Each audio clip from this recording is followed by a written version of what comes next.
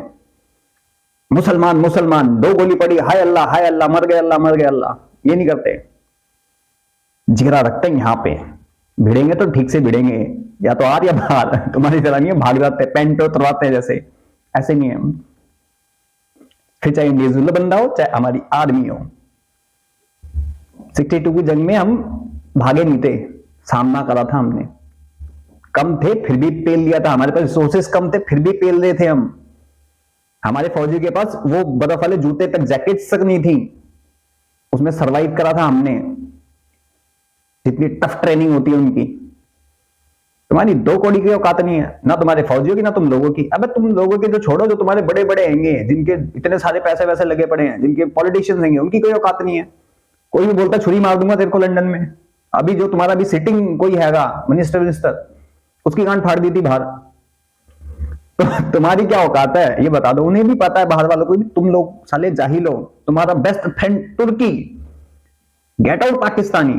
Greece से get out Pakistani, तुम्हारे visas बंद हैं। गंदी हरकतें करते हो तुमने पूरा ब्रिटानिया, यूके, तुमने पूरा वो मुस्लिम कंट्री ऑलमोस्ट बन चुका है। सबसे ज्यादा शरिया कोर्ट 85 कोर्ट है शरिया कोर्ट यूके के अंदर। सोचो, लंदन का जो मेयर है, क्या सादिक करके कुछ हैगा, वो पाकिस्तानी ओरिजिन का है। पूरा सड़ा दिया वहां पे कई एरिया कहते ऐसे हैं कि उस एरिया में आप जाना नहीं। कुछ लोग कहते हैं कि अगर बाहर जाओ तो चिल्लर रख के ले आना, कोई अगर पैसे वैसे मांगे तो पाउंड दे देना, 2-4 पाउंड। बहस मत करना। ये तो हालात तुम लोगों ने लंदन के कर दिए हैं। तुम जर्मनी में जाओ, वहां गंद मचाओ, फ्रांस में गंद मचाओ, तुम इटली में तुम गंद मचाओ, तुर्की में तुम गंद मचाओ, ईरान में तुम गंद मचाओ, सऊदी में तुम गंद मचाओ, कतर से तुम्हें लात मार के भगाया जाता है, दुबई से तुम्हें लात मार के। अबे तुम रहने लायक कहां पे हो ये बता दो ना। तुम काम में हरामखोरी, तुम धर्म में हरामखोरी, तुमने छोड़ा क्या बता दो मुझे। वकील साहब, होमवर्क करके आना चाहिए, पढ़े लिख के आना चाहिए। वैसे तुम पढ़े लिखे तो मुझे वही लगता है, बस वही है। आओ जी बाबू जी, अच्छा वो बनवाना है, एफिडेविट बनवाना है, ठीक है, कमीशन मेरा इतना दे दो। उनको दलाल कहते हैं, उनको वकील नहीं कहते, उनको दलाल कहते हैं।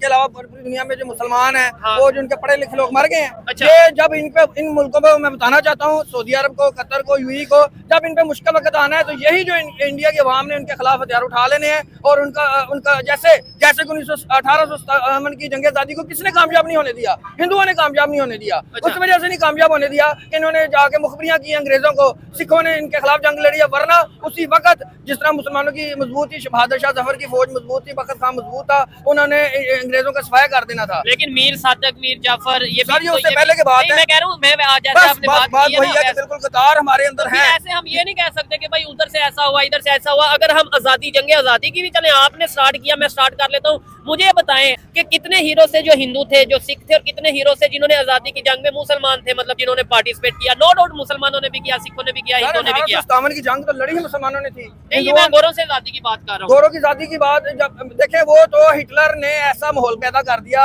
कि जैसे कि मैं आपको बताता हूँ, यूक्रेन का जो बानी है, जो ताजिकिस्तान, तुर्कमेनिस्तान, जो जितनी भी ये वस्ते एशिया की रियासतें आजाद हुई हैं, अजरबैजान वगैरह, उसका जो बानी है वो जनरल ज़ियाउल हक है। अच्छा, इस तरह बिल्कुल देखे, उसने रशिया की कमर तोड़ी और मुआशी लिहाज से रशिया इतना कमजोर हो गया। तो फिर तो ये यूक्रेन हो गया, या जिन जिन स्टेट्स का आपने नाम लिया। नहीं, मेरी बात सुने ना, एक मिनट आपकी पहले जवाब दे दूं। इसी तरह ये जो इंडिया, जो बरतानिया टूटा, बरतानिया ने बरसगीर से कब्जा छोड़ा, वो उसका जो मौजब था वो था हिटलर। हिटलर ने इतना कमजोर कर दिया था बरतानिया को, और इतना कर्जे में आ गया था वो अमेरिका के, और इतनी उसकी फौज तबाह बर्बाद हो गई थी कि उसका कंट्रोल रखना मुश्किल हो गया था अपने मुल्क में, इसलिए वो छोड़ के गया। वरना वो छोड़ के जाते, बरसगीर सब कंटिनेंट उनके लिए सोने की चिड़िया थी, जहाँ से सारी जनाज हर चीज वो अपने मुल्क में लेके जाते थे। ठीक हो गया। अच्छा चलो वकील साहब, एक बात बताओ, 1857 की जंग में कौन कौन थे, नाम बताओ। 1857 की जंग में कौन कौन थे और कितने मुसलमान लीडर थे जिन्होंने जंग आजादी लड़ी? तुम्हारा जिया उल हक, चलो जिया उल हक पे आ जाते हैं कि हाँ वो उनका बानी था। अमेरिका फिर कौन था? यूएस नहीं आता तो पाकिस्तान के पिछवाड़े में इतना दम था, और इतना बड़ा वो जिया उल हक तुम्हारा था, पहाड़ जो भी है, आज तक 1 इंच का कश्मीर लेके नहीं गए जा पाए। बताओ कहां है? उसने यूक्रेन आजाद करवाया, ये सब आजाद करवाया, लेकिन कश्मीर से कुछ नहीं ले पाया। इतना बड़ा तुम्हारा बानी था वो जिया उल हक। वकील साहब सुनो बे वकील, अगर हिटलर ने कमर तोड़ रखी थी ना, तो इंडिया के बाद कितने देशों को ब्रिटेन ने आजाद कराया? इंडिया के बाद वहां पे कुछ था भी नहीं, उसके बाद भी कब्जा रखा था उसने। इवन ओमान के पास कोई कंट्री थी, वहां पे भी कब्जा था, नहीं छोड़ा। पता छोड़ा क्यों? छोड़ के क्यों भागे? सब बिग रीजन, तुम लोग पढ़ते नहीं हो, तुम लोग हवा में तीर मारते हो, हवा से कबूतर निकालते हो। बिकॉज ऑफ सुभाष चंद्र बोस, वो हिटलर से मिले, आजाद हिंद फौज खड़ी करी, इतनी बड़ी फौज खड़ी करी कि इनकी अंग्रेजों की गांड फट के हाथ में आ गई थी, क्योंकि ये कुछ हजार थे, उसमें सारे नेशनलिस्ट थे। आगे बात समझ में? बिकॉज ऑफ सुभाष चंद्र बोस, ना ही चरखे से आजादी आई, ना ही किसी और चीज से, अहिंसा से। सुभाष चंद्र बोस सबसे बड़े रोल इसमें थे। दूसरी बात, भगत सिंह, सुखदेव, राजगुरु को फांसी हुई, उससे लोगों में गुस्सा था, इधर की साइड लाहौर में, पंजाब में सारा गुस्सा यहां पे उमड़ा था। ऊपर से सुभाष चंद्र बोस अपनी फौज लेके आ रहे थे, कान फट गई थी, क्योंकि चंद हजार थे। समझ में आ गई वकील साहब? तो एक इमोशन इकट्ठा हुआ था उस टाइम पे, प्लस नेशनलिज्म इकट्ठा जगाया गया था। सुभाष चंद्र बोस उसके अंदर सबसे बड़े रोल में थे, ना कि गांधी, ना कि नेहरू, इन सबका कोई रोल नहीं था। इन सबका रोल था खाने का सिर्फ। समझ में आ गई? मेन स्ट्रगल इन लोगों का था, फांसी पे चढ़े, अपनी जानें दी। चंद्रशेखर आजाद, ये लोग थे। तो ये हवा से कबूतर उड़ाना बंद करो। बड़ी मुसलमानों ने जंगे, फट्टू है एक नंबर के। अभी बताता हूं मैं, ये झुंड में आते हो तुम लोग, झुंड में सोचते हो कि हम 2-4 को मार देंगे, एक गोली पड़ी नहीं वहीं दुम दुआ के भागते हो। फिर जर्मनी में कुत्ते छोड़े थे ना, कैसे भागे थे पता है ना? ये भूल गए। तो तुम्हारी ना बस बहादुरी वहीं तक है, बहादुरी तुम्हारी वहीं तक है। जैसे हमास वाले औरत और बच्चों के पीछे छुप रहे थे, गटरों में क्यों छुप रहे थे मार के? इतना पिछवाड़ों में दम था, सामने आते। हुतीस पीछे से छुप के क्यों मारते? इतना पिछवाड़े में दम था, सामने आते। हिजबुल्लाह वाले पिछवाड़ों में दम था, सामने से लड़ते ना। तुम्हारे पिछवाड़ों में दम है, सामने से लड़ो। प्रॉक्सीज क्यों करते हो? चाइना को मैं बहुत अच्छा मानता हूं इसमें, वो तुम्हारी तरह सुगरपंती नहीं करता, आमने सामने की जंग लड़ता है, आमने सामने की, वो उसमें मजा आता है। पीठ पे छुरा भोंकने वाली नहीं तुम्हारी, हिजड़ों की तरह। आगे बात समझ में? वकील साहब सोच समझ के बोला करो, नहीं तो ऐसे बेइज्जत हो गए तुम। वकील नहीं, सॉरी, दलाल साहब। मुझे बताइएगा, इस्लामिक कंट्रीज, आपने ये कहा कि भाई जब जरूरत पड़ती है तो वो पाकिस्तान को या पाकिस्तान फोर्सेस को या पाकिस्तान के एटॉमिक पावर को याद करती है, एटॉमिक बम को याद करती है। बम, पाकिस्तान के बम को इस्लामिक बम कहते हैं। बम कहते हैं, तो वो इस्लामिक बम कहाँ आज तक यूज हुआ मुसलमानों के हक में? देखें सर जी, मैं आपको बता देता हूँ, ये आज लोग कहते हैं जी कि इसराइल शाम में आ गया है, इसराइल ग्रेटर इसराइल बनना ही बनना है, क्योंकि हमारे नबी पाक सल्लल्लाहु अलैहि वसल्लम का फरमान है, वो हदीस क़यामत की निशानी है। आप जाके यूट्यूब पर सर्च कर सकते हैं कि उसमें क्या होना है, ग्रेटर इसराइल होना है और इसराइल ने मदीने तक आना है। अच्छा। फिर ये हरासा से यानी ये मदीने को भी कब्जा कर लेंगे, मदीने तक आ जाएंगे, हुरासा से ये हुरासा में आता है ईरान, अफगानिस्तान और पाकिस्तान, ये भी कब्जा हो जाएगा इसराइल का? नहीं, यहाँ से काले झंडे वाले लोग जाएंगे, फौजें जाएंगी जो जाके वहाँ का सफाया करेंगी। आज वो कहते हैं, इंडिया के चैनल में लोंडे लपाड़े कहते हैं जी कि ये देखें जी वो 450 किलोमीटर का एरिया इसराइल ने फतह कर लिया। और भाई हमें तो पता है सोने का पहाड़ निकलना है दरिया अफरात से, और हाँ जी सोने का पहाड़ निकलना है, मुख्तलिफ कुव्वतें उस पहाड़ को हासिल करने के लिए लड़ेंगी। ये लिख ले मेरी बात, नोट कर लें, याद कर लें। और हमारे नबी पाक सल्लल्लाहु अलैहि वसल्लम का फरमान है, हर 100 में से 99 बंदे उस जंग में कत्ल होंगे, और कोई भी उस सोने के पहाड़ को हासिल करने के लिए ना जाए। और सऊदी अरब में 3 बादशाह, 3 शहजादे आपस में लड़ेंगे, और तब हज़रत मोहम्मद का ज़हूर होना है, फिर गज़वा हिंद होना है। जब गज़वा हिंद की बात करते हैं ना तो एक अलग ही टॉपिक छिड़ जाता है, आप गज़वा हिंद की बात करते हैं, फिर उधर से जवाब आता है कि भाई हम अखंड भारत है। और ये जो लश्कर खरासा से जाएंगे काले झंडों वाले, ये जाके इसराइल में अपने झंडे गाड़ेंगे और इसको कोई रोक नहीं सकेगा, इसका रुख नहीं मोड़ सकेगा। ठीक है, आपने भी जब रुख नहीं मोड़ सके तो क्यों चीखे मार रहा है, क्यों हग रहा है मुंह से, क्यों गंदगी फैला रहा है इंटरनेट पे? घर में जा, बैठ, मौज ले, रोज ले, ना मिले तो खोज ले। काले झंडे वाले तो फिलहाल अभी तुम्हारी लेने पे लगे पड़े हैं, काले झंडे तुम्हारे पिछवाड़े में डंडे गाड़ रहे हैं इस टाइम, ठीक है ना? उनका उनसे कोई लेना देना नहीं है। जब होना है तो फिर चुपचाप बैठो, होना ही है, तुम तो रोक नहीं सकते ना, कोई नहीं रोक सकता, तो चीखे मार के क्या कर लोगे? फिर छाती के ऊपर रहे हो तुम सारे के सारे, हैं? क्यों बन रहे हो गुदिल्ला, एंग्री गुदिल्ला? वकील मजाक नहीं कर रहा, तो अगर कोर्ट में ऐसे बोलेगा ना, तेरा सच में जज तेरा ऐसा तेरा तीतर बनाएगा ना, तेरे धनुष बाण में के ऐसे जगह ऐसे छेद से निकालेगा ना तीर, तो सोच भी नहीं सकता। पाकिस्तान में ऐसे जज की औकात पता नहीं है, नहीं क्या है, नहीं भाई इंडिया के अंदर तो नहीं बोल सकते तुम ऐसे, बोल के दिखाओ। जैसे ऐसे तीतर बनाएगा ना तुम्हारे, तीतर और बटेर कहाँ घुसाएगा, कैसे तीर कमान तुम्हारे बना के घुसाएगा, तुम्हारे झंडे बना के कहाँ डंडे गाड़ेगा, तुम सोच भी नहीं सकते।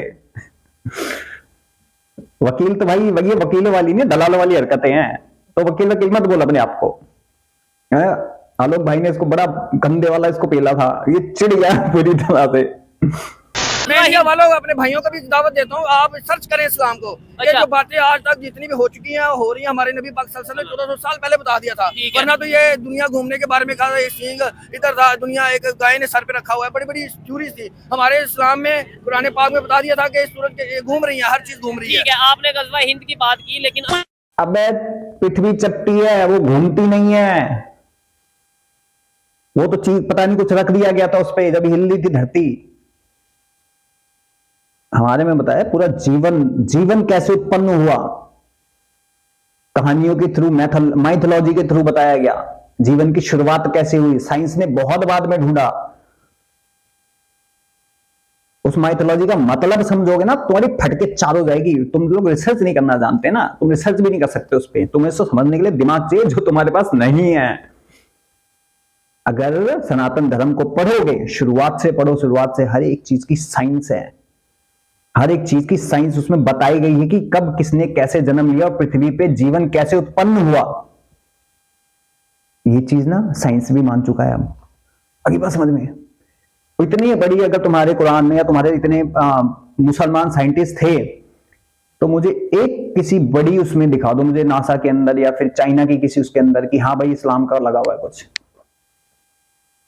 इस्लाम से थ्योरी निकाल के बनाई गई है, पब्लिश हुई हो।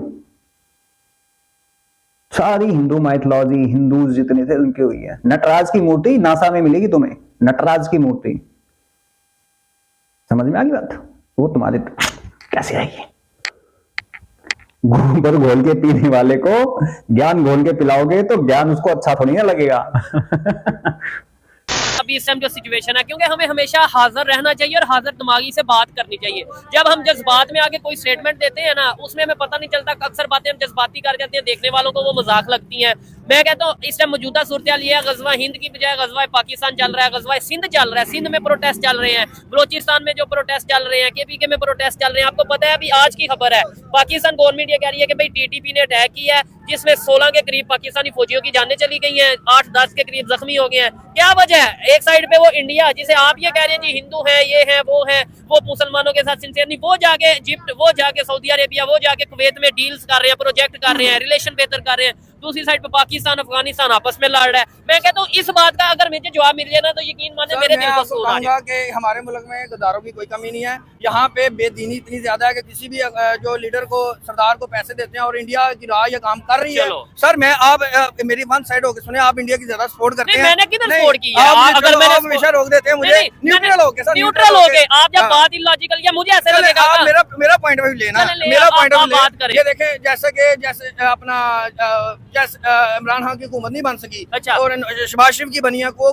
बनी है, तब से ये खारजी ज्यादा ही बढ़ रहे हैं। आए दिन पाकिस्तानी फौज पे हमला हो रहा है, उधर से बलोचिस्तान में पाकिस्तान पे, इनको कौन सपोर्ट कर रहा है? इंडिया राह सपोर्ट कर रही है। नहीं, अगर मैं कहता हूँ इसलिए मुझे इलॉजिकल बात करती है, एक मिनट के लिए मैं मान लेता हूँ कि राह सपोर्ट कर रही है, इंडिया सपोर्ट कर रहा है, तो ये मेरा काम है ना, यानी मेरी गवर्नमेंट और मेरे इदारों का काम है कि अपने घर को महफूज करना। मेरी बात कि भाई आप ये बिल्कुल सही कह रहे हैं, लेकिन इदारों, ये हमारी फौज उन पे हमला करके उनको हटा रही है। कहीं कितनी बेअज़ब हुई है, कितनी ऐसी हुई है, जैसे हमारे मुसलमान फौजियों ने, पाकिस्तानी फौज ने उनको पाकिस्तान से निकाल बाहर किया और उनको मजबूत नहीं होने दिया। यही बात मैं मोहम्मद यूनुस साहब को कहता हूँ कि आप बांग्लादेश के जो उनके चीफ एग्जीक्यूटिव हैं, आप परेशान ना हो। जो आर्कन जो आर्मी है या किसी से आप जिहाद का ऐलान करें, हिजबुल मुजाहिदीन को बुलाएं, चिकन नेक इंडिया की बंद करें। असम, नागालैंड और मजापुर और जो जितने भी साथ एरिया हैं, वेस्ट बंगाल है जहाँ पे, वो सब पे इस्लाम, वहाँ पे अपनी एक हुकूमत कायम करें। इधर से पाकिस्तान के साथ हाथ करें, फौजी मुआहदा करें, डिफेंस मुआहदा करें, और जितने भी मिडिल ईस्ट के मुल्कों को भी कहूँगा कि पाकिस्तान के साथ दवाई मुआहदे करें, पाकिस्तान को हीरो बनाए, पाकिस्तान के आगे चले, क्योंकि इसराइल आ रहा है। मैं लिख के दे रहा हूँ, इसराइल ने किसी को नहीं छोड़ना, और हमारी इस्लाम में भी ये प्रेडिक्शन है क़यामत की निशानियों में सब कंट्रीज को वो तबाह कर देगा। इसराइल जनाब शाम को, लिबिया को, ये ईमन के ईरान को और सऊदी अरब तक आ जाएगा। तो ये पाकिस्तान दफाई मुआहदा करे, क्योंकि हरासा हमारा एरिया और हमारी फौजों नहीं जाना है और जाके इसराइल का मुंह तोड़ जवाब देना है। और इसी तरह मैं कहूँगा अगर ये मोहम्मद यूनुस ये कर लेते हैं, चिकन नेक बंद कर देते हैं इंडिया की, तो हमें कश्मीर लेना भी आसान हो जाएगा, क्योंकि इंडिया ने 5 से 7 लाख फौज जो है वो उसने अपनी 13 लाख में से कश्मीर में और पाकिस्तानी बॉर्डर पे लगाई हुई है। अच्छा, जब उसकी अपना एरिया बंद होगा। आपने आपकी सारी बातें सुनी, मुझे बताएं चिकन नेक आप जो बात कर रहे हैं, जो 8-10-15 किलोमीटर का रास्ता है इंडिया का, ठीक है, वो अगर वो रास्ता बांग्लादेश बंद कर देता है, तो इंटरनेशनल जो रूल्स हैं उसकी खिलाफवर्जी हो जाएगी, और सेकेंडली मैं कहता हूँ वो कर भी देता है, बंद कर देता है। आपको लगता है कि भाई पाकिस्तान 1971 में इंडिया के सामने उस तरीके से नहीं टिक पाया था, बांग्लादेश टिक पाएगा? आपके ख्याल मेरी बात सुने, 97 में अगर टिक्का खान होता, अच्छा, अगर बांग्लादेश में टिक्का खान होता, मैं दावे से कहता हूँ, तो ये बांग्लादेश नहीं बनना था। अच्छा। वो जनरल एक नियाजी था, वो एक ठंडे मिजाज का जनरल था, और वो कहता था मैंने कत्ल वगारत नहीं करनी, ना मुसलमान, किसी मुसलमान फौजी को भी नहीं मरने देना, ना किसी अवाम पे हमने। और इसका नतीजा ये हुआ 53 साल बाद आज बांग्लादेश की अवाम को समझ आ गई है, गवर्नमेंट को समझ आ गई है, और पाकिस्तान को अपना बड़ा भाई मानते हैं और उनके साथ दफाई मुआहदे कर रहे हैं। कल भी मोहम्मद यूनुस से शहबाज शरीफ साहब से मिले हैं,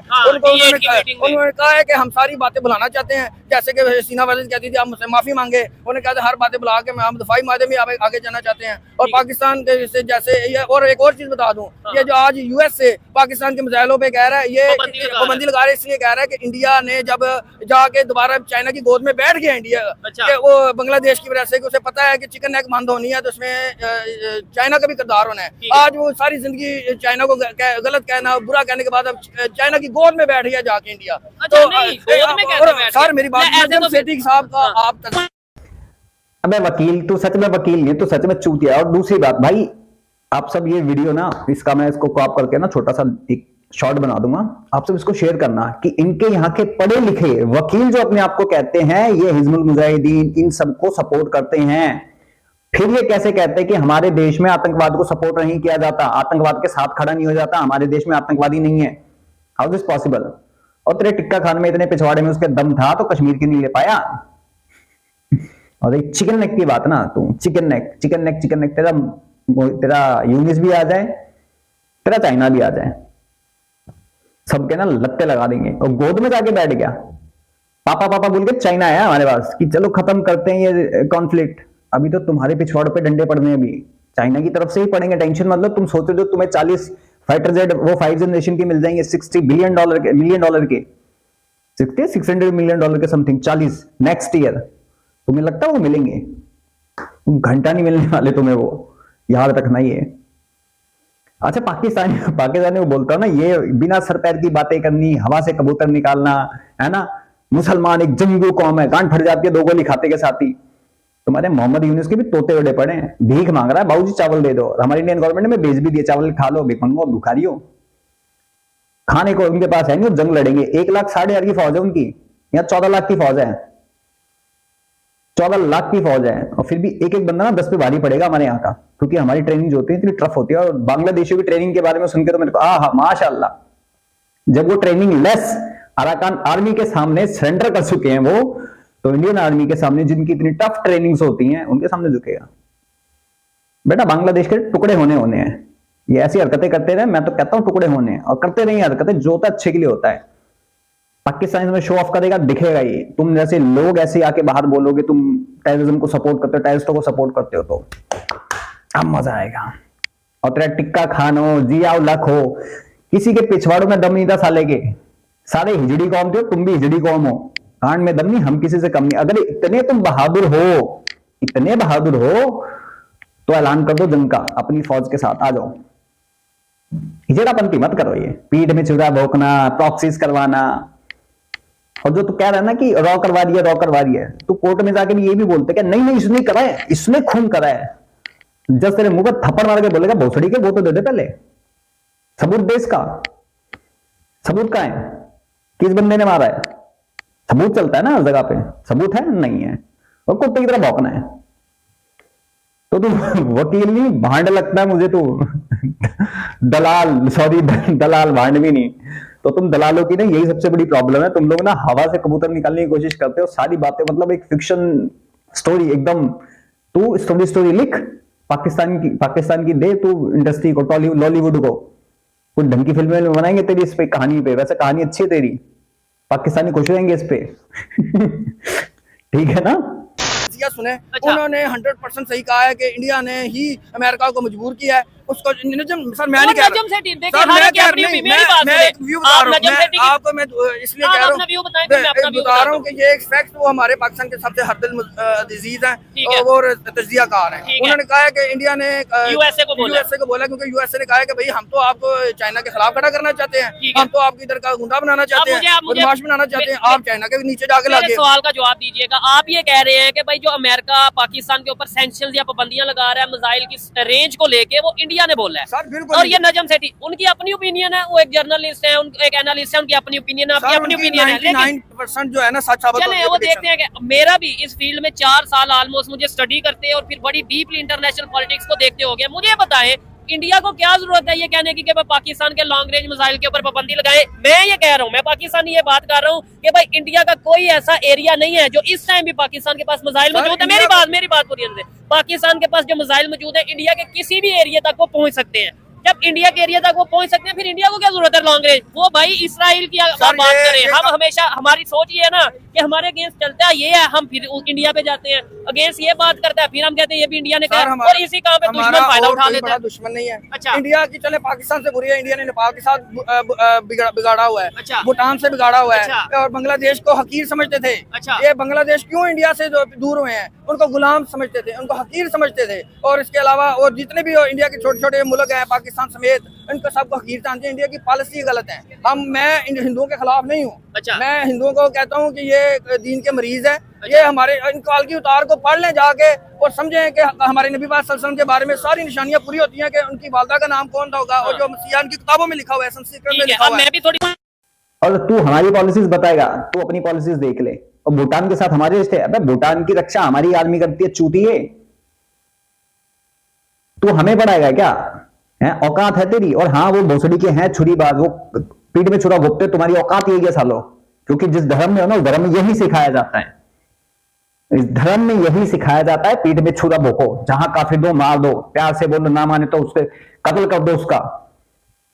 तुम्हारे दिमागों में ये है। और तू साले 2 कौड़ी के बड़वे, तू हमें सिखाएगा।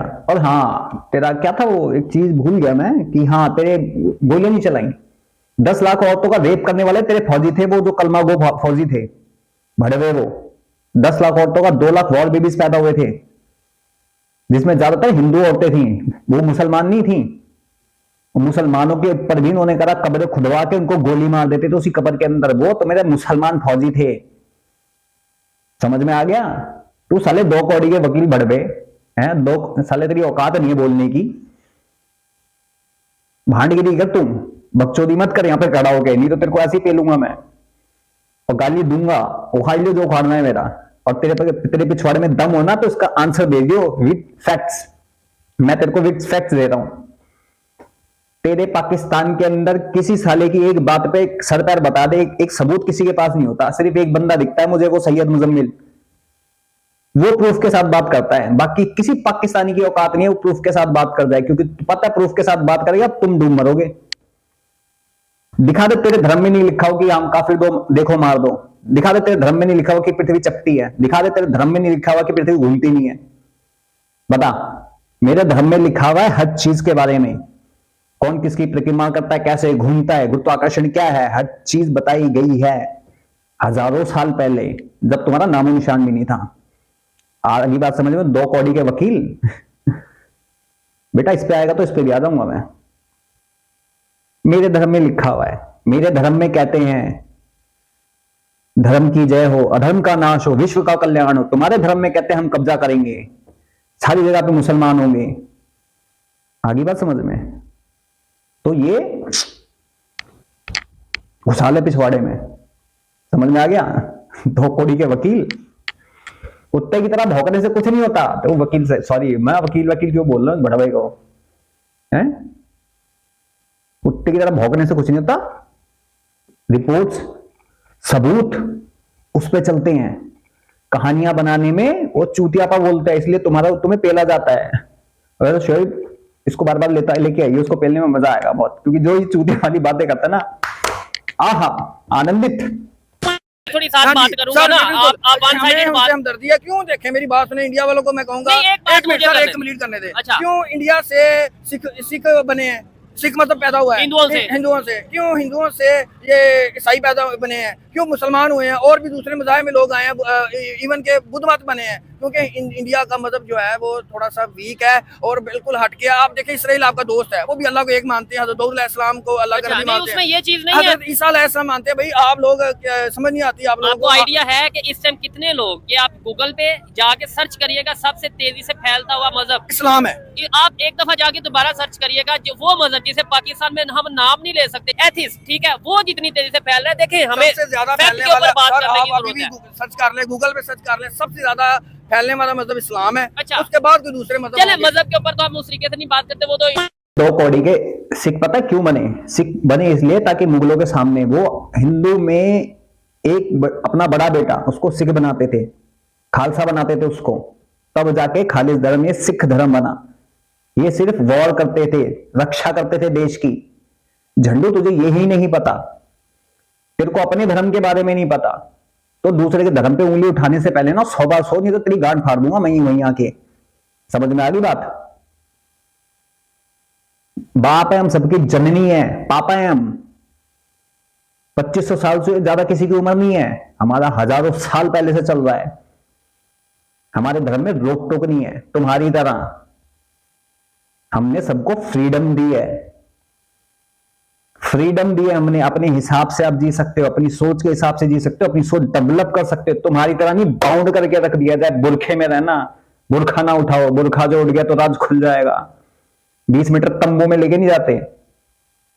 समझ में आ गई? ये नहीं कर सकते, वो नहीं कर सकते। हम किसी चीज पे रोक नहीं लगाते। अपने आप को डेवलप करो, जो धर्म है हमने बताया उसको समझो कि कैसे ये चीजें हुई हैं। चाहे वो हमने कहानियों के थ्रू, हमारे पूर्वजों ने हमें बताया, चाहे किताबों के थ्रू बताया, स्टोरीज के थ्रू बताया। तुम्हें क्या बताया? एक साइंस बता दो तुम्हारे उसके अंदर, एक भी साइंस जुड़ी हो। कोई भी साइंस नहीं, बिना सर पैर की बातें हैं, बिना सर पैर की बातें। मुंह काट लो अपना। क्यों काट लो भाई? रीजन क्या है? कुछ पता ही नहीं क्यों काट लो बस, खाली मुसलमान बनना है, नुन्नू काटना पड़ेगा इसलिए। हमारे यहाँ पे शिखा रखी जाती है ना, शिखा, उसका भी मतलब होता है, उसमें तेल लगाते हैं यहां से, उससे दिमाग के किसी प्रेशर पॉइंट पे पड़ता है, उससे बुद्धि ज्यादा तेज काम करती है, दिमाग ज्यादा वर्क करता है। समझ में आ गई? योगा हमसे निकला, जो बुद्ध धर्म था ना, निकला इस वजह से क्योंकि वो शांति प्रिय लोग थे, वो इस हिंसा में बिलीव नहीं करते थे। बुद्ध धर्म इसलिए निकला। लेकिन तुम लोगों ने, जाहिलों ने, तुम लोगों ने उनको भी हथियार उठाने पे मजबूर कर दिए। ये लोग कभी हथियार नहीं उठाते, बुद्धिस्ट, तुम जाहिलों ने उनको भी हथियार उठाने पे मजबूर कर दिए म्यांमार से, इसलिए लात खा के भागे हो तुम। समझ गए? पूरी दुनिया किससे परेशान है? मुसलमानों से। कहां से पूरी दुनिया से गेट आउट किसे बोला जा रहा है? मुसलमानों को। जहां गंद कौन मचा रहा है सबसे ज्यादा? मुसलमान। अगर तेरे धागे खोलने पे आऊंगा ना, घंटे भर की वीडियो बन जाएगी, घंटों की बन जाएगी। समझ गया? इंटरनेट पे या हर एक की अपनी अपनी ओपिनियन, आप किसी को कुछ कहते हैं, किसी को कुछ कहते हैं। मैं आता हूँ, हम पॉलिटिक्स के ऊपर बात करते हैं। क्या वजह है कि भाई इसराइल को हम पॉइंट आउट उस तरीके से नहीं कर पाते? अभी ये ओपन सीक्रेट है कि भाई इंडिया को जरूरत नहीं है कि हमारे लॉन्ग रेंज मिसाइल को रोके, उनके तो हर सिटी में हमारा मिसाइल जा सकता है। इंडिया को क्या जरूरत है? 23 मार्च 2024 को ही जब परेड हुई है ना, परेड, तब ये इन्होंने अबाबील का तजर्बा किया और शाहीन 3 का किया। तब से इंडिया की नींदें हराम हो चुकी हैं। अबाबील मिसाइल ऐसा है कि जो एक वक्त में 6 एटम बम जो है ना मुख्तलिफ टारगेट पे गिरा सकता है। अब ये पिछले हफ्ते की खबर है, बिल्कुल पिछले हफ्ते की खबर है कि इंडिया ने हाइपरसोनिक मिसाइल टेस्ट किया है। हाइपरसोनिक और चीज है, सुपरसोनिक मिसाइल अबाबील और चीज है। अबाबील वो मिसाइल है जो जिसकी टेक्नोलॉजी इंडिया के पास भी नहीं है। अच्छा। तो एक वक्त में 6 वार हेड लेके जा सकता है, यानी कि 6 एटम हम मुख्तलिफ शहरों में दाग सकता है। और जो हाइपरसोनिक हमारा शाहीन 3 है, ये अबाबील से भी अगली टेक्नोलॉजी है। चलें, ये देखने वाले इसके ऊपर नीचे कमेंट करिएगा। कोई जरूरत नहीं है, सिर्फ अमेरिका इंडिया को जो सब कंटिनेंट में बदमाश बनाना चाहता है, ईरान चाइना के खिलाफ खड़ा करना चाहता है। अब वो जब जाके इंडिया चाइना की गोद में बैठ गए हैं, इनके जो वो डील करते हैं, यानी कि कल को हमारी अगर किसी के साथ, किसी कंट्री के साथ ट्रेड बेहतर होती है, रिलेशन, तो फिर हम दूसरा कंट्री है कि पाकिस्तान गोद में बैठ गया। देखें, अगर आज इंडिया गलत कहने वाला चाइना को दुश्मन कहने वाला, तिब्बत के और मुख्तलिफ मैदान पे लड़ने वाला, मुख्तलिफ जो है वो इनके दुश्मनी चलती रही है, इख्तलाफात पे झगड़ने वाला कि हमारे एरिया ले लिए, इंडियन फोर्सेस होती थी, हमारे एरिया इंडियन चाइना आर्मी ले लिए, फलाने ले लिए, ये ले लिए, पानी वो डैम बना रहा है, यूं कर रहा है, वो कर रहा है। तो कहने का मकसद है कि इनको जो असल में गुमराह करने वाले जो ज्यादा है ना, इंडियन चैनल पे जो बैठे हैं लोंडे लपाड़े हैं। एक वो डीडी है जिनका वो कहते हैं जी मुझे कॉल करनी है तो पैसे दें जी, तो मुझे कॉल होगी, मैं आपको चैलेंज करता हूँ, आप दुबई आ जाओ मेरे पास सामने। और लास्ट टाइम भी आपने जो बात की थी उसका मैंने आपको जवाब दे दिया है। अगर जनरल टिक्का खान होता तो बांग्लादेश कभी ना बनता। नहीं, दुबई आ जाए।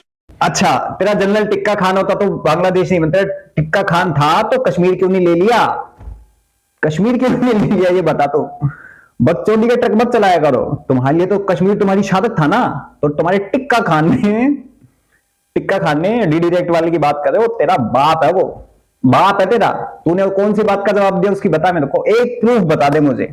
तू उसकी बात करे भाई, तू अगले बंदे की बात करके तू मेरी बात का जवाब नहीं दे पाया। एक सबूत दिखा दे तू मेरे को। ब्लैक सेप्टेम्बर के तूने ऊपर बात नहीं करी, तूने 1857 की जो भी क्रांति थी उसके बारे में बात नहीं करी। कितने मुसलमान थे उसके अंदर, तूने कितनी बात करी? शहीद कितने थे, किसकी वजह से ये अंग्रेज भारत छोड़ के भागे? किसी की बात नहीं करी तूने। तू तो धर्म पे आ गया, तो धर्म पे भी फेल हो गया।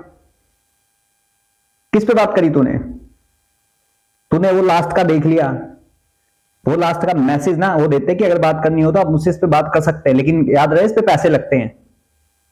ये क्लियर, तुम्हारी तरफ गुमराह नहीं करा, तुम्हारी तरफ गुमराह नहीं करते ना, फ्रॉड नहीं करते हम लोग, क्लियर बोलते हैं। आगे बात समझ में? तो वकील कुछ नहीं है, तो भांड है कुछ नहीं है। क्योंकि बेटा वकील ना कोर्ट में अगर ऐसे बकचोदी करेगा ना, जज गांड फाड़ देगा, और बहुत बुरी तरह फाड़ेगा तेरी गांड। जीप से तेरे पूरा पोछा लगवाएगा गंदे फर्श पे। समझ गया? बिना सर पैर की, बिना लॉजिक बातें। वकील तो किसी एंगल से नहीं है। मैंने पूरी आलोक भाई की वो वीडियो देख रखी है, उसके अंदर जितनी भी बातें बोली गई थी, तूने एक चीज का जवाब नहीं दिया है। तो आलोक भाई तक तो दूर की बात है, तुम मुझसे नहीं बढ़ ले, बहुत है। दुबई आ जाओ। दुबई क्यों आ जाओ बे? तेरे को अच्छा, हम तो दुबई पहुंच जाएंगे, तुझे वीजा मिलेगा? वीजा मिलेगा तुझे? तो सोच ले, हमें तो वीजा इसलिए मिल जाएगा, ऑन अराइवल वीजा है वहां पे, तो वीजा मिलेगा तुझे? तेरा टिक्का खान होता ना, वो टटिया खाता। टिक्का खान भी तेरा, वो तो शायद मूड भी पी लेता। 93,000 की पैंट उतरी थी, शुक्रमान। और गोद में कौन, यूएस को ये बंदे गालियां पकड़े रहते पूरे टाइम पे। अमेरिका उसी का टट्टे चाटते फिर जाके बैठ के, बाबूजी दे दो ना बाबूजी। बेटा हमने ये कहा कि चाइना घुसा था और पेला हमने चाइना को, उसको पता लग गया बाप बाप होता है, बेटा बेटा होता है। तो तुम जो ये अपनी बैठ के ना बकचोदियां करते हो ना चैनलों पे, उनकी कोई औकात नहीं है, क्योंकि दुनिया को प्रूफ चाहिए होता है। तुम प्रूफ नहीं बकचोदी देते हो, इसलिए तुम्हारी ना तुम्हारे चैनल की औकात, ना तुम्हारे मंत्री की औकात, ना तुम्हारे पीएम की औकात, ना तुम्हारे फॉरेन मिनिस्टर की औकात, तुम्हारे आर्मी चीफ की औकात नहीं, तुम्हारे सीआई चीफ, उसके आईएसआई के चीफ की औकात नहीं, तुम लोगों की औकात नहीं, इसलिए तुम्हारी औकात नहीं है, इसलिए झंड होती रहती है। दिखाओ तुम्हारी बेइज्जती, एक बार फिर देखो, ऐसी बेइज्जतियां होती रहेंगी। बाकी आप सब क्या कहना चाहते हो झंडू के बारे में कमेंट सेक्शन में जरूर बताएं। मैं चलता हूं, मिलता हूं सबको किसी और वीडियो में, तब तक के लिए जय हिंद जय भारत।